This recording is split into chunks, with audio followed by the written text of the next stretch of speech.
I'm Dark Beetle. So, welcome to the Experience Podcast. We've been talking about expansion. My name is Dennis, and we're here. We're having an expansive conversation, and we're just going to go right into it. And I'm just really grateful to be here in the presence of these brothers, and excited to bring our gifts and our wisdom and whatever comes through what the Holy Spirit brings. So, My name is Neil. Welcome. Some of you, you're already familiar with Neil. Like you've already met Neil, and you're like, hey, that's like you are aware of who Neil is.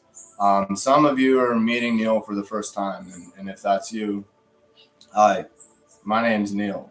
Now, Neil's not who I am. Who I am is a child of God the Father.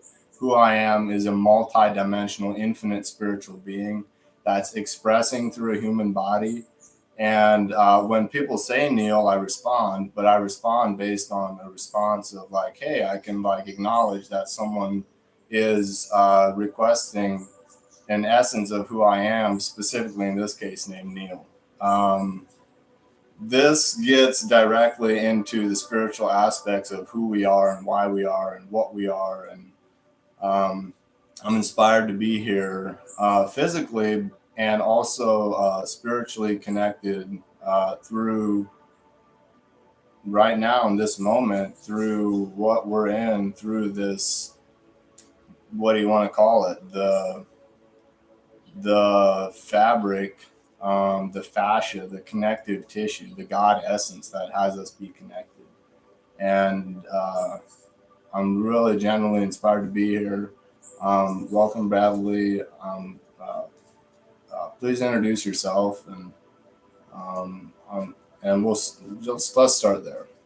Perfect. Thank you, Neil. You're welcome. Dennis, both for inviting me here to talk to you both about divine law, divine things, natural law, permaculture principles, all these things. They're one and the same from my perspective.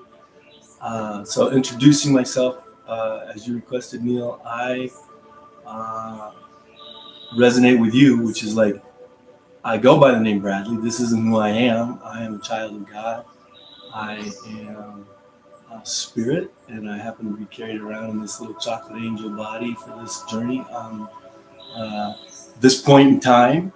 I don't know how that works. Time is an illusion, right? So at the same time on this, I'm also just everything, right? We're all connected through spirit. We're all one in the same spirit. And so, and so these brothers, we've been talking about these things for months together, ever since I met them. Since the second I met them at this church where they live, and I used to live. This is not like just a story. This is life. This is the journey. This is what we do. I'm speaking about the three of us that are going to be talking into this camera today. Like, we are connected to spirit. We know we're connected to spirit. We're constantly thinking about how to remind ourselves because we forget every other moment. And so with that, that's what this conversation is about, right? Like, Yes.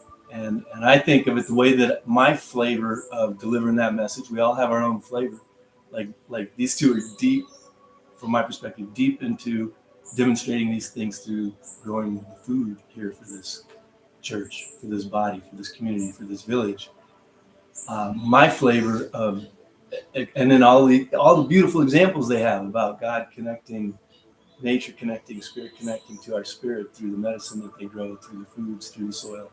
Like, they're deep into that. And I know if you've watched any of these shows, you probably are aware of this. And so my flavor of expressing what spirit does is through the vocabulary, through words. yes. And this brings me to a question. You were like, and that we're sitting here in church, but we're actually outside in nature. So you just spoke to, you used words, and this is your flavor. I just noticed that you used the word church, and we're actually sitting outside. Yeah, And church is in not a community. building. Okay, Yeah. so can you elaborate on what Oh, I'd love you like? to. I think that's a beautiful place to I start think at. that's a beautiful. I'm so glad you picked up on Love that, it. Dennis. That's beautiful, right? Yeah, because you're talking about the real church, Yeah. which would be the Garden of Eden, the sanctuary, earth, Pachamama. I mean, like, this is what God gave to his children to rule over, right? Like, so, and this is what you guys do. Like, you're out in nature, being connected to nature, instead of being trapped inside of, it has nothing to do with a building. Like, a church is not happening in a building. This is like one of those twists in the concepts. It's so funny because, like, in the IRS code, when they try and look at what one of the qualifications for a church might be, it says, is there a regular meeting place? Right? And so for many unschooled or lower vibrational human beings who haven't figured out the keys to like what it really means to live under divine law, they would start thinking of a building. But a meeting place is wherever your heart is, right? Wherever two hearts get together, it doesn't matter where it's at. And I can show like just like a little quick snippet of how programmed we get in the thinking, right? So when I was in the deep in the matrix world and deep in a church, a mega church that met in a gigantic building and had real estate. Where at? This was in Scottsdale, Arizona. Or do you mean like what type of building? That's where I was. Yeah. Like location. In the desert, right? So I lived most of my life in the desert until I moved to the jungle here in Costa Rica. And then I got much more in touch with what nature really has to offer us, because in the desert, it's beautiful nature, but I still lived in big city and concrete and makeup jungle, like the makeup desert, as we try and lay down things on top of what God already did. Like we tear it apart, excavate it, and then try and do it our way and make it better. And it never works. Right. And so I lived in a sea of made up places like this in the desert, these hundreds and hundreds, if not thousands, of golf courses in Scottsdale, Arizona. It's like the capital of the world, right? Wow. None of it grows food. So much energy and time and effort and resource goes into making it look pretty. And they're spraying poison, Like what? Well, like the chemicals, like Roundup is like their number, all the stuff to make these golf courses look beautiful. But is that to keep that Roundup like actually kills things? So how is the grass kills thing? The bugs that would mess with their plants? Does it affect the plants? The Roundup? Yes. Well, I just think of let's just not speak to Roundup. Let's just talk about all the chemicals. Well, that are going into a golf course in the desert. Okay. Like they don't think of it. And it still is an oasis. It is. Oh, looks beautiful. Total beauty to the eye. Looks gorgeous, but is not that practical. Is what I'm picking up on. It grows no food. It just sucks resources. It sucks water out of the desert to make everything look beautiful. Now, how does it suck water out of the desert? Because they water the grass to make it green. And so is that from wells, or where's the water from? Well, a lot of the water that feeds into the desert there comes from the Colorado River. Oh. And then they used an irrigation system to distribute it throughout the desert valley there, right? Wow. And then they also have deep water tables that are come from a few reservoirs that are nearby, but all that has been made, the reservoirs, right? So there are dams put in to dam up the water so that we could hold it and keep it captive to feed this desert city. And it's beautiful and it has abundant water, but most of it is contingent upon the Colorado River. Wow. The majority. And you mentioned then there's Oak Creek, which is the waterway I was stewarding, living on, which that comes up from underneath Mount Humphreys, up in the mountains in Arizona, the highest peak. It was my playground most of my life.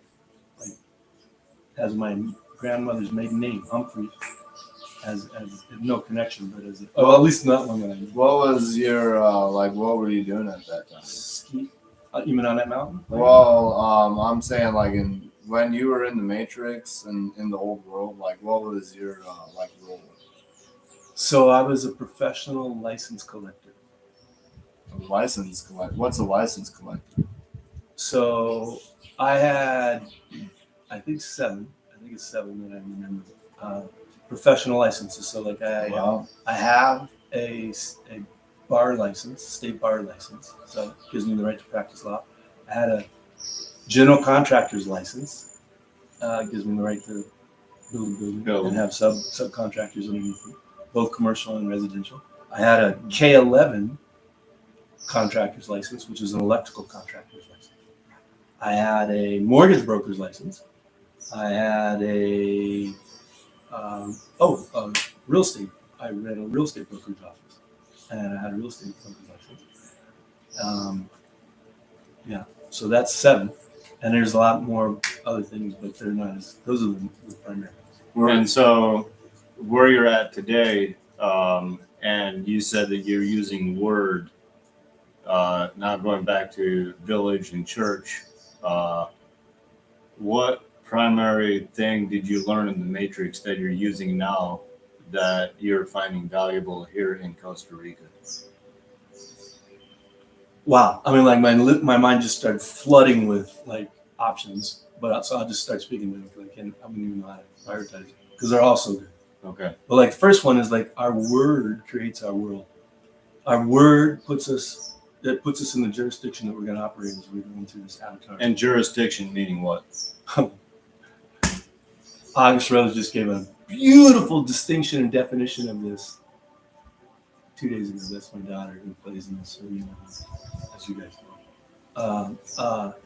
And I'm struggling because I don't remember exactly how she said it, but she took the word apart. And I know that jur is like, I can't even remember now, but when you take the etymology of the word jurisdiction and you put the 3 of them together, there's this beautiful explanation for what it means, which is it's putting oneself under the authority of another. You know, like it's where you submit. So when you say word creates jurisdiction, you're actually casting a spell? That's one way to put it. You could definitely say that. Okay. Yeah. You are speaking your reality into existence, just like the scriptures say. Just like in the beginning of all things, what was there? God was the Word. God was there. The Word was with God, and the Word was the words of Jesus or Yeshua speaking, or who was at the beginning of time, along with the Father. And once they spoke, the Father spoke to the Son, and then. I just heard something for the first time ever. So I always, like the program that I was running in, I always perceived spelling to be like writing things down, but actually I'm spelling on every time I open my mouth, or even every time that I think, as I think these words, I'm actually spelling. I'm putting spells out there. So I'm just taking responsibility in this moment to be very aware and responsible of the spells that I'm casting on a moment by moment basis. What I would love, that's beautiful recognition and insight. Did you see this, right? And I just learned this in the last year since I've been down here in Costa Rica, eating the food that these guys grow, where your brain starts to work more clearly, you can see things that you can't see. When you're eating the plastic in the grocery store, or the stuff that looks like fruit, but has no nutritional value, like the golf courses. When you go into the grocery store and you get the stuff that's grown with GMO seeds and it's sprayed with chemicals, and it can sit on the shelf for like 2 months before it even starts to have a blemish on it, it looks so perfect, and you bite into it and there's nothing there. That's what the golf course scenario is, right? But bringing it back to the words and how we create this reality, right? Like I was told and taught when I was in school, which is a program to keep you numb and dumb, promoted and paid for by your government. And I was taught that I was a bad speller. Wow. I carried that label my whole life. Dang. Yes. Still today. Yes. And you know what I do for a living? I mean, not for a living. What I do is play with words. And I'm going to tell you right now, being a bad speller, according to the program matrix, is a good thing. It is a God thing, actually. Because if you get programmed to only use their letters in their order and learn the words in the way that they teach you, written by Webster or Black's Law Dictionary, or these programs that keep us trapped in the numb and dumb state of mind, that's because you're learning to spell too well. You're running the program. This is fucking gold. And I could, and then remember how they used to have these spelling bees? Remember the spelling bees? This is how deep they programmed us with this bullshit. The better you could learn to spell the words their way, they would give you a gold star. I mean, like, it's like, why? What are we doing? You know, like when we moved away from the little pictures, which you can't spell wrong, by the way, you ever get that? Like you just draw a little picture for the word. Like, you know, we can call this Sanskrit or, you know, like some of the ancient writings. When that's the way we were spelling, it was a lot more difficult. It was more difficult to be far away in the conceptual ideas of things, right? But now everybody's got some, like Webster has what, at least three definitions, three ways this word could be used if you're using it the way that the program is teaching you, let alone if you just make it up in your local village or culture and you distinguish the word for yourself and you have a really deep, resonant understanding of what the word is. If that's not in their book, it's not even admissible in court. You see what I'm saying? So spelling, when we are taught that by the schools, that the only way to be a good speller is to know exactly how to run the program, how to spell the words in the order that we give them. And then, you know, and then we're gonna make it really easy for you by having like the same word with like let's just take effort. Okay, so that word is said one way, but has two different spellings and at least 6 different meanings. And I got to get it right in every sentence. I remember as a kid, like I never got that right. I still can't get it right today. I still could not tell you for sure. I'm 100% certain that I'm going to put the right spelling effort in the right sentence, meaning it the way that it's lining up with what's in the dictionary. You know what I'm trying to say? Yes. I mean, like these are the I things. do. And then, but that must mean you're dyslexic. I mean, this is the program they'll put on us for not figuring that shit out, right? Oh, and we got some medication for you. We can prescribe that so it'll make your brain clearer, and then you'll be able to tell those things apart, and you'll be able to spell better. This is the program matrix, right? And the reason it's a program is because like it literally is uploaded into the subconscious by learning to spell their words their way, and then you pay to go get a license. Back to matching it all up as to why this all ties into the license. That's what licenses do. They teach you to make sure that you run the matrix at the numb and dumb frequency that they put together. And you have to get educated about it. And a license is a construction of words put together and tied into the matrix. Yes. And then signed and dated. And it's all a conglomeration of words that have a person be in a format of those words. And say that if you step outside of that, you have the right and permission to whip me and beat me and pull it away from me and like threaten my life and take my children, maybe even put me in jail. So how does one navigate that? You don't play in that realm. And this is where it comes back to. So then how don't you play in that realm? You choose a different jurisdiction. So that's the matrix jurisdiction. And we agree to it by our words. And when I say words or spelling, or it doesn't have to be just, you can do it orally. You can do it by signing these agreements. By the way, that's how most of us do it. You can do it by clicking a box on the internet, right? Where does this start? How do you mean? Where does this entering into that jurisdiction start? Most of the time it starts because our parents like just signed us up by getting us things like social security numbers and teaching us that we got to get a driver's license. All right. So we got signed off. Yeah. You didn't know it. I mean, nobody does this willingly. I mean, well, that's not true. You might now, but that's because you were programmed. If you hadn't been programmed, if you were just born and you're living out in nature where you're supposed to be in the Garden of Eden, you would not go do this. You would not like go put yourself into this jurisdiction. So let's say a person is in the matrix and they're watching this content and they're choosing to exit the matrix. And actually, I'm a coach and I assist people in their 20s exit the matrix and live with their soul family. This is true. You can find my information in the description, and if you would like assistance, like exiting the matrix, which are programs that are perceptions that we're using to create reality, and reach out to my information and message me the words natural balance, and we'll have a conversation.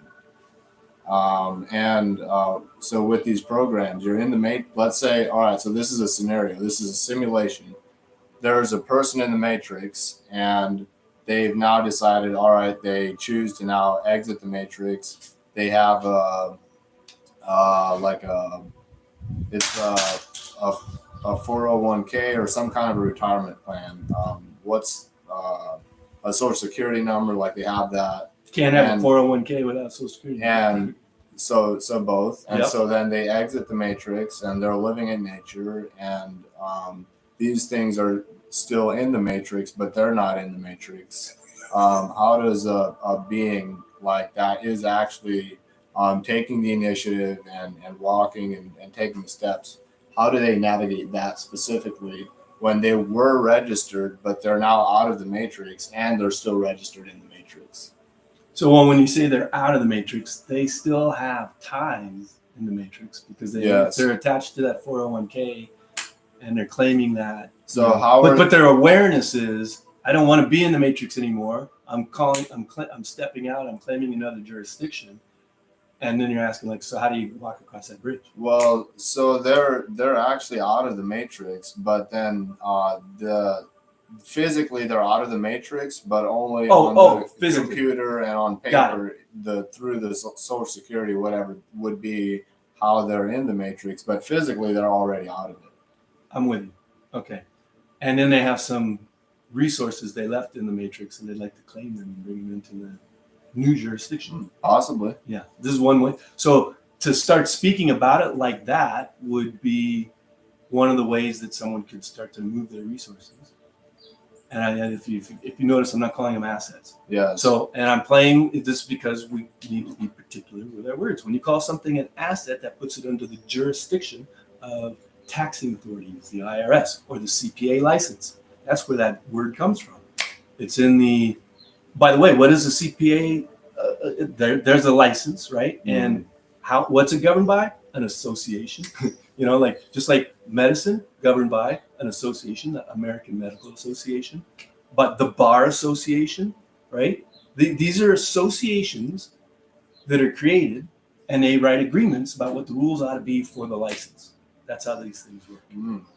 And so what we get taught to do in our schools is to perceive the license as a very valuable tool. And that's what we're going to get trained for. We're going to get a license. You get an accreditation, a license of some sort. And with that license, I can register into that jurisdiction that you were just describing. Okay. And now once you wake up and you're no longer in that jurisdiction, and you're okay, what you would do, like as soon as you recognize, like, holy shit, I'm in a, it's kind of like being in a jail cell, but the gate's open, but you didn't know it was jail, or you didn't know that there was some other place you could go. You didn't know you could step out the bars. They feed you and they take care of you. This whole existence has been in this cell, so it doesn't seem so bad. But there's a whole other world out there of ways to be as a child of God. He's given us everything. The laws of abundance are in play, not the laws of profit, PROFIT, which limit and are based upon greed and fear.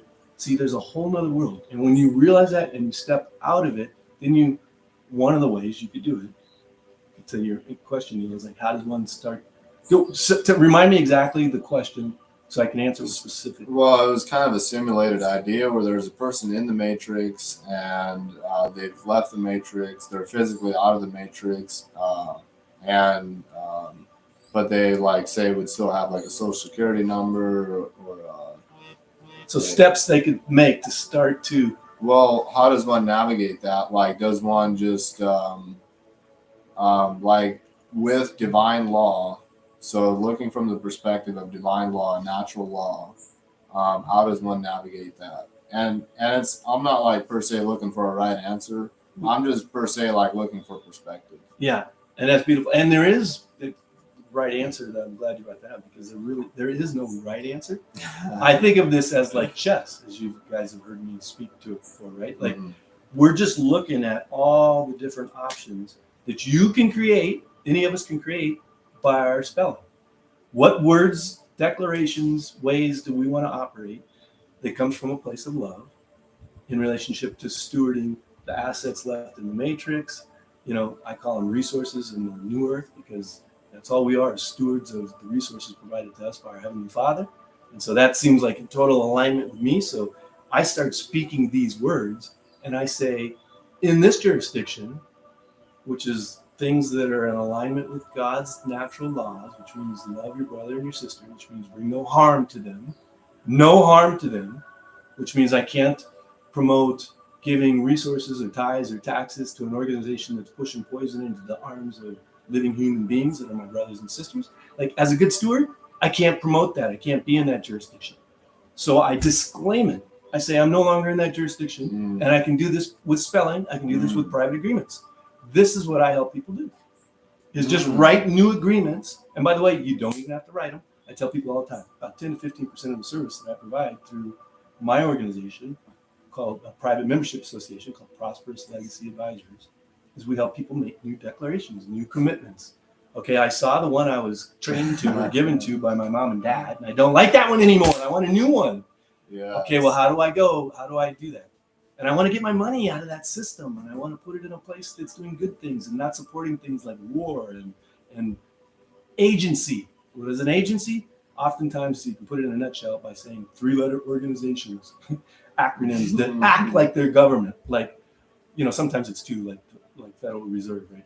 Like a lot of people that was a government agency for a long time, right? Like the IRS. Some people still think that's a government agency. Or FBI or CIA. FBI, CIA. See, the list just goes on. We could go down. I mean, like literally. In fact, one of these days, that's one of my favorites. So what's the thing about agency that isn't like? Why is that? Because they govern the jurisdiction of the matrix, right? They're the ones who crack down on all the licenses.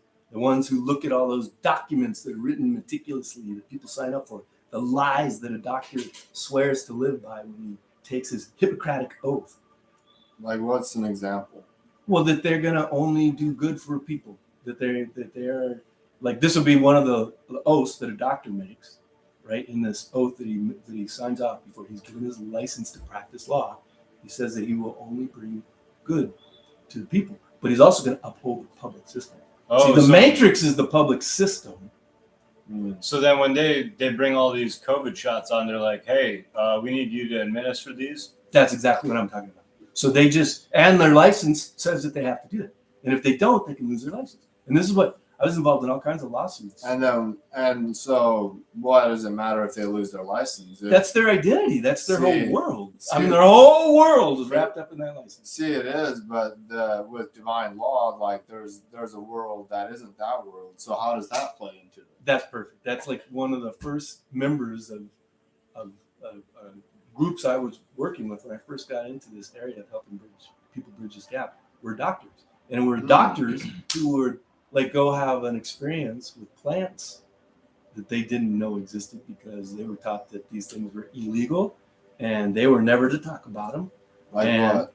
Like ayahuasca or fungus plants, like mushrooms, like natural substances that grow out of the ground that God gave us to help us have clear vision of spiritual things and nature. Like these things are poison to doctors until just recently, like in the last few years. Like you guys probably can't imagine it, but like the world where I grew up, like this stuff was like a doctor who would prescribe somebody allow one of their patients to have one of these medicines could be probably locked up for years. Yes. See what I'm saying? Yes, I do. And yet they could get locked up for years just a couple of years ago for not putting a fucking poison in people's arms. So what I'm hearing is I feel like this is a distinction of the people that are living in the program. They don't know who they are or whose they are. If they have a license, they don't know it yet. And so what I just heard is that when they had this experience with this fungi or with this plant medicine, they all of a sudden they're like, oh, I am not this identity that's on this card or this degree or this license. I'm actually a child of God. And from there, now their spelling is completely different because they recognize who and whose they are. That is such a beautiful illustration of what I was trying to say. Wow. Yes. Yeah. That's so it's in the matrix. It's illegal to enjoy the substances grown by God that will allow you to see clearly that you're running a program. That's why they keep us from it. That's why Bill Gates and Monsanto want to poison the food and kill the soil and make sure that the masses don't get woken up to the truth. Because when you do, you want to step outside of their sick system of profit, Profit, which is corporations and SEC, there's another famous. Right? Limiting all the cash flow. So just that the rich people, you got to be an accredited investor to play. You got to have $200,000 of cash, liquid cash, sitting in one of their licensed financial institutions in order to just invest in these wonderful projects. They're all about reinforcing the program. They're all licensed entities feeding the profit system. And I'm talking about LLCs and corporations and 501c3 not-for-profit organizations that billions of dollars flow through, but it's all registered and programmed into the system, and they all swear to play by the same rules. The same rules are called civil rules of procedure in various forms. In each state, each county, there's so many laws that we all agree to play by having a license. And this is what people don't want to let them know.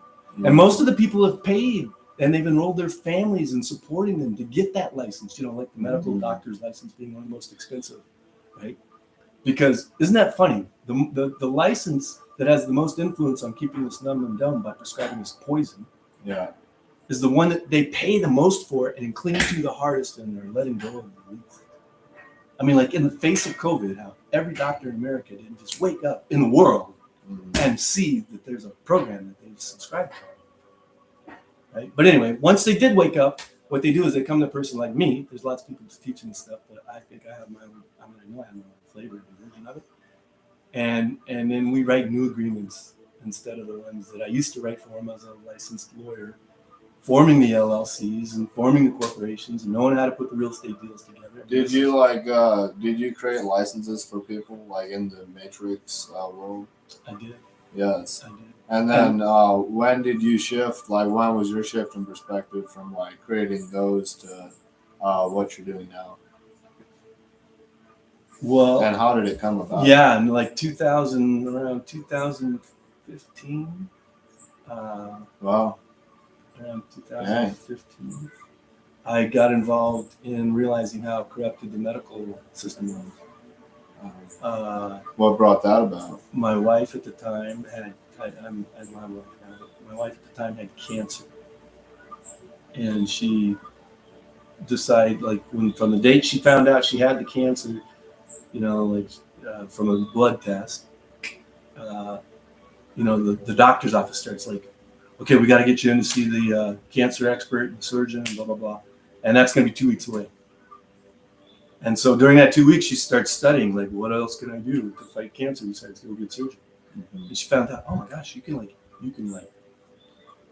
just eat better. I mean, you can eat differently. You can stop eating the shit that they're selling us in the grocery stores and eat natural plants that are grown from the ground, which is really hard to get in the United States. So maybe go to Mexico, in a place where it's not illegal, and you can, just eat natural food at places like the Gershwin Center. Have you heard of this place? No. I have not. Yeah, so places that get it, like doctors that wake up, they realize they were trapped in a lie, and now they go to other countries often where they can actually operate freely without fear of getting killed. What is this Gershwin place? It's just a place where they teach you how to. And what's it actually called? I'm not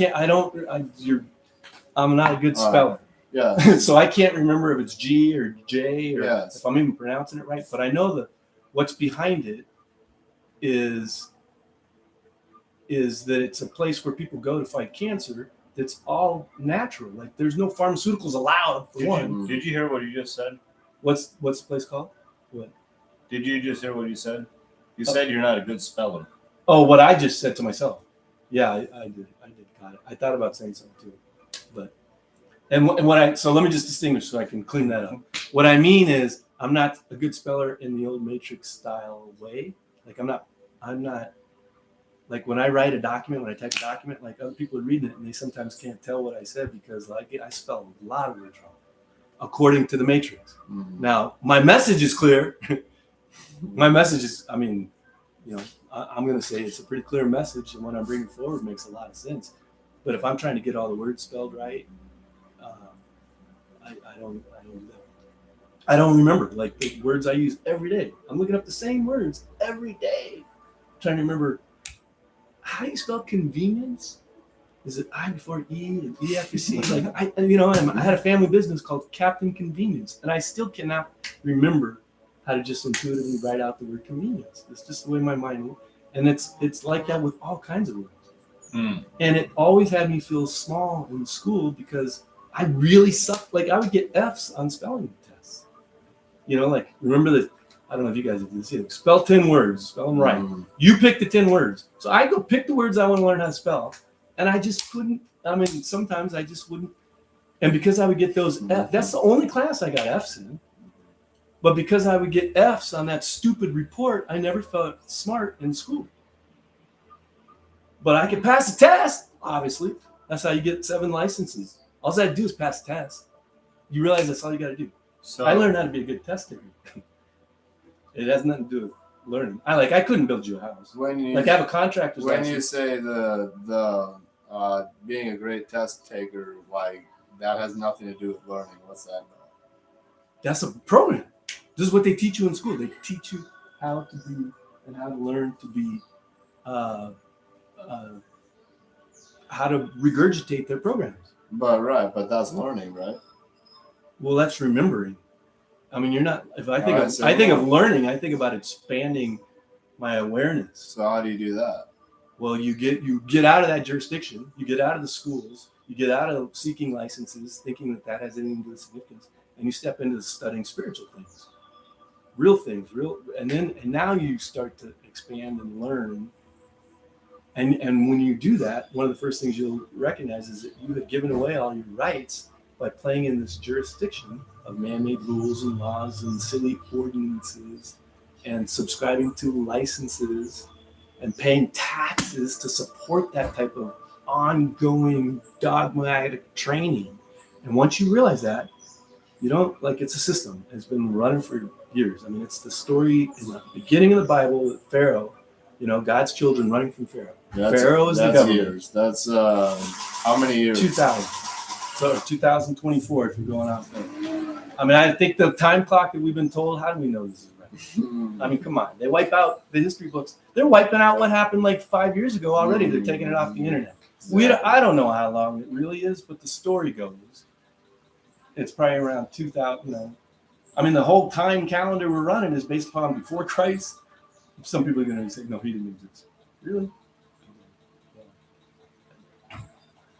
So I think it's somewhere around 2025 years later, right? Where we're now going to do the things that he was talking about. He was predicting, right? Like he's on his way. They're taking him to his death on the cross. And what are they accusing him of? Not listening to the religious leaders and the zealots and the politicians of the day. So he was an anarchist, right? If you want to call us that, or sovereign being. He didn't, they'd get mad at him for picking grain on Sunday because according to their local tradition, you think we have stupid laws. Like our laws are actually pretty stupid. Like we're going to force you to put poison on your arm every day of the week, multiple times. But back then they had stupid laws like, don't pick grain on Sunday. And so Jesus didn't listen to that nonsense because it was stupid. He didn't listen to man putting stupid laws on top of his fathers, which just come from a place of love. That's all you got to do. That's all you got to do is be nice to your brothers and sisters. Yeah, but that's too simple, Brad. There's got to be more to life than that. That's what the licensed lawyers and all the professionals will tell you, and they start charging you to write agreements to reinforce it and then make you play in that world. And what I have to do is step outside of it and realize that they're free to play however they want with their brothers and sisters as long as they're coming from a place of love. So we write new documents and declarations and things like that's what a 508 church is. And this church is for everyone. Is that correct? Well, if you know that you've stepped outside of that matrix license system, so that's no longer where you want to be, and you're not trying to do this for purposes of not paying taxes, or if you're not trying to use this for nefarious purposes. And I bring this up because some people don't. We're speaking to an energy that's rooted deep in us, but for some, it might be the first time they've heard of this. And if you're still in the matrix looking into this other jurisdiction, you gotta there's some things you gotta do. Like what? Well, make a declaration and mean it, and then start living your life in accordance with it. Like not giving money to the system, and be bold about it and be smart. Like you can, if you don't know what you're doing when you're exiting the matrix, they can, they're going to try and grab onto you and hold you back and keep you in fear, because they know when you break free of that fear and they no longer have control over you. Like when you're, this is what the 15-minute cities are all about, right? Like you're going to be living in a city and you're going to have to use your cell phone. You're going to have to stay plugged into the matrix deeply. And it's the only way you're going to be able to exchange, to get food and get the things that you're so used to getting, the conveniences, right? When you can't go outside in nature and pick a fruit off the tree. Here's something important with that distinction of being in the matrix and being plugged in. And it relates to George Orwell's book of 1984, where there's a screen in your home and there's just constantly a program running, and you can't not watch the program because you basically got to watch it to stay plugged in, and it's noticed, and if you aren't plugged in, you disappear. And if you talk about somebody disappearing, you disappear. And how it relates to it is, let's take a device, for example, like a cell phone. We have apps on our cell phone, and we think those apps are on our cell phone only. But in reality, those apps on our cell phone are inside of our brains as a program. And not only is it outside of us, it's inside of us. And this process is continuing to occur to the degree that we agree to have it occur to us. And so these apps aren't just in our phone, they're also inside of our brain, even when the phone's not with us, if we're plugged in with it. Sounds like you just distinguished AI. Yes. And so that's a program. And then there's this other program, which is the natural program, where you're plugged in with nature. And this is a program of like natural foods, and plants are information. So they're in information, like in form. They're light in form. And the thing about this light in form is that it's that light that gives us life and light.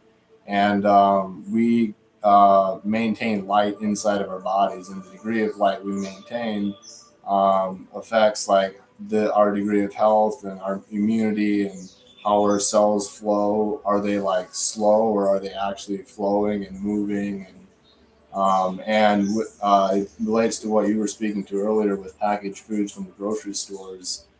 Where even you take a vegetable and you harvest it, and you have it, like, let's say, sitting on a table for 3 days, the degree of light in that piece of kale that's been sitting on a table for 3 days is probably reduced by, in my personal opinion, 70 to 80%. Now, like looking at it from a different perspective, if I go and just pick a kale leaf right off of a plant and eat it,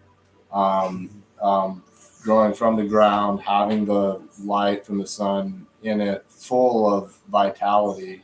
All this light is inside of my body, and it affects my cells. And we wake up through vitamins and minerals and transmuting sexual energies through alignment of the chakra system to create alignment and be connected. And I believe proper vitamins and minerals are required for that to happen, because like if we have improper nutrition, like our blood is affected, which distributes oxygen. So then oxygen flow is affected, which can generate like brain fog. And it's this accumulation effect where it's not one thing, which is why having a diverse diet with a variety of vitamins and minerals is like literally that's the natural just being connected, and it's this unfolding process that is the natural organic way. And there's another agenda on being like presented and totally taking initiative and action on. And so there's these two scenarios where it's the AI having not only the app on your device, but also having it literally inside of your body as a program in your brain. There's that. Then there's this natural pathway of combined with the Food and Drug Administration's food recommendations. Yes, there's that. And then there's this other scenario where the programs, the information is organic, and we're awakening with being connected to God through nature, through each other, through our connection, through our hearts. And we're choosing what we focus on at this time, and every person's choosing, and it's for some it's unconscious, and for some it's conscious, and we choose what we focus on, and what we focus on is what is expanding, and is also where we naturally are moving in the direction of. Beautiful, right? And so how that ties into divine law is it's like, I think, a natural consequence. And if we would choose to like go down the program of doing the stupid thing that the Matrix has taught us, eating the packaged food, staying away from God's bounty, we get limited in our ability to see spiritual things clearly. And this is why they don't want us to do it. That's why all of the profit system is derived at keeping us focused on the things that aren't from this natural place of abundance, living in harmony with the land, outdoors, in nature. And a big piece of it is just being grounded in your body. And so if you're always on like asphalt and always wearing shoes, like you get in your head. Like you literally, and it's like, where's your body at? You're just like living from this, in the Matrix, there's many people just living from this head. But right now, this is shifting. There's many people that are being in their heart, that are being intimate, that are being vulnerable, that are recognizing that vulnerability is their superpower. And like literally, like you watching this, like that's why you're watching this. It's like you're one of those, that vulnerability is your superpower. It's like the people that are watching this content, you're aware of this, which is why you're watching this content. And so, if I may, at this time, I'd love to invite you to go deeper on this by, if you come have a private meeting with me, Prosperous Legacy Advisors, we're going to put the information on how to connect to this in the chat or down below. Yeah, in the description. In the description. We can start to unfold a roadmap for you to bridge from the Matrix and say, like, move your 401k or house or assets out of that system and into a place where you're donating them into the new earth, into private organizations that are stewarding God's resources more appropriately than using profit-driven registered organizations like LLCs, corporations, SEC-approved investment entities, and banking financial institutions that are tied into. By the way, that's another license. I didn't hold the license, but I started a bank as a board member. Right, there was no one individual who held the license. Yeah. But so I know a lot about the banking license, and I know how all those things work, and I know how to help you bridge into that system and take those, what they call assets, and donate them to your own organization that is not in their systems, not under their jurisdiction. You get to continue to steward the assets if you like. Yeah, I mean, in fact, we recommend it, right? I mean, you have them now, you must like them, so continue to steward them, but donate them and benefit from them. Use them however you're using them now. Actually, you'll find there's a lot more freedom when you don't have to say you own it, but you get to use it. And so these are the things that we talk about. And this opportunity is a year-long opportunity to become a member of my private Prosperous Legacy Advisors, which is a private membership association. And so for a year we play together, because you don't learn these things in a couple of these calls, right? It's a new way of being, like Dennis leads a regular Bible study class here today, because you don't learn the Bible, by picking it up a couple times a month or a year, I mean, like, you got to get in there and talk about it regularly, feel it. And so that's what we do. We talk about these principles. At the very beginning, we set up some documents and make some new agreements and some declarations. That's probably like 10, 15% of the energy that we spend together. And then the rest of it is actually how to become a trustee, how to operate in the matrix as a trustee, like they do in the SIC matrix system. Like with the mortgage-backed securities, right? Like they get away with fraud, but I'm not teaching you how to do that. I'm teaching you how to play in love.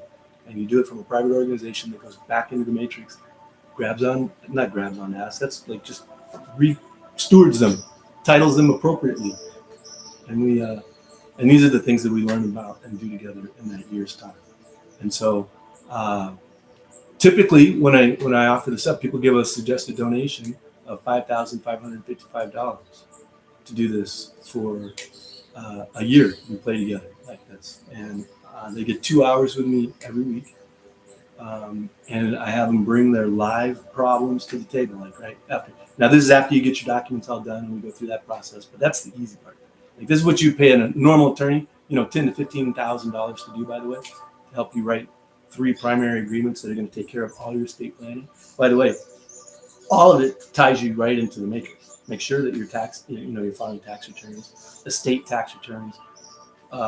Make sure that they're involved because it's too complicated. You can't do it yourself. So there's thousands of dollars in legal fees to administer these estates. Yeah. But that's what their bar association license teaches them to do. Just like the doctor's license teaches you to come back for life. You got to come back, come back and make sure you're on the right poison every 90 days before we can prescribe you some more. Right? Like this is how doctors do it.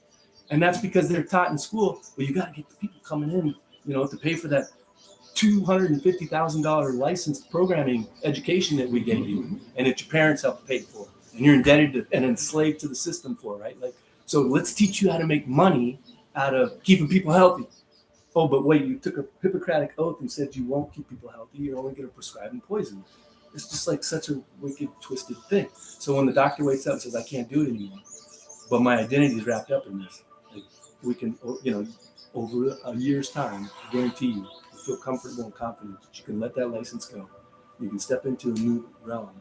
And you won't think of your people as patients and clients, and you won't rely upon insurance as the funnel for your revenue. There's a conscious world waking up that doesn't want to go to licensed doctors anymore. And they want to come see people like you that have woken up from that. And you have some skills, maybe, a few, that you learn over there. But there's a whole nother realm to teach about bringing spirit and prayer and plants. Let's just start with the first medicine. The first medicine is plants, healthy plants growing out of the ground that haven't been sprayed with poison out of healthy soil. If you do that, you don't need the prescriptions, I guarantee you. And so when you wake up to that and you want to make that transition and you don't want to lose all the assets, we'll move them all out of your name. We'll put them in a trust. These are just options. There's all kinds of options. Like looking at the chessboard. You set up these 3 organizations and now I can teach you and show you thousands of moves. It's not, once you let go of the fear, you realize it's easy. You just got to get unprogrammed. And so that's what we do in this membership is talk about unprogramming, using new spelling, using new words, writing new agreements. Stop using licensed lawyers. Stop going to your CPA. They're deep in the program and they scare you and they run fear and tell you if you don't do it our way, you're going to go to jail or you're going to lose all your assets. Yeah. And what we're doing is, and what Bradley's doing is he's teaching you how to walk as a child of God from a place of love, being whole and complete, needing nothing. And that's what myself, that's what Neil, that's what all 3 of us are doing. Like we're living underneath the umbrella of one of these churches here in Costa Rica. And if you feel called, if you feel inspired, make sure you reach out to Bradley or myself or Neil. We're here to assist on that journey of stepping into the new earth and manifesting heaven on earth in abundance and health and wealth and connection to God. So one other thing too, just to say, it doesn't require that you give me a donation of $5,555 to talk to. I didn't want to leave people with like that. You can't follow up with me if there's a bonus. Yeah, there's a bonus. What's the bonus? So typically, I'll do one-on-one calls with people to understand what they're up to in life and see how all these things might fit together for them. And I asked $250 per hour. But if you're on this call right now, and I'm going to put together another link or we'll put the information in the description about the Bridge Bank's Buck account, which is a new private membership association that was just established here, utilizing one of the documents that I drafted for a private membership association. And if you give a donation there of $111, then we can spend an hour on the phone, on a Zoom call, live Zoom call, and talk about whatever it is that you're offering, whatever it is that you're doing in life. It can be a legal problem I like to call them lawful problems, because it's legal if it's in the matrix, but once you stop playing in that jurisdiction and it's under God's law, I call it lawful. I mean, we'll talk about the lawful solutions, spiritual solutions to what you're dealing with. So whatever it is, that the $111, if you donate here for, I don't know, can I put a time limit on that for by the Remember experience starts May 9th, right? So if it's before the Remember experience, then $111. Otherwise, it goes back up to $250. Okay. As a suggested minimum donation. And by the way, it is a suggested minimum donation. People can always donate more. And they get blessed. And the value that you're providing is infinite value. So I would very much suggest donating more than the $111. And that's only until the Remember experience, right? That's correct. May 9th. May 9th. Okay. May 9th, yeah. Yeah, and it's Bradley's offers directly tied to the soul. It's like, and what are we focusing on? Where are we choosing to move in the direction of? And I love you. Like, man, I'm so blessed for this conversation. Like, thank you for being here. You're so welcome. I'm blessed too. I mean, it's my favorite subject, and I talk about it all the time. Like, I love it, and we've called this together for quite some time about sitting here doing this podcast. So thank you for taking the action, Neil, to make this happen this week. Earlier this week you asked me to do this with you, and I was like thrilled. So a divine time set aside in the point in the middle of the infinity loop for us to talk about these principles of how we can serve God and our brothers and sisters together. And I'm just so grateful for what you guys do and how many people you feed here in this village, and the intention and the love you put into all the food that is grown makes a difference. I mean, it has people's vibrational frequency rise above the programmed matrix and see things differently. Like everybody in this village sees things differently. And this medicine that you two are so faithful to continue to provide is the key, one of the key elements. So I'm so grateful for this. And with that, I love you. Peace.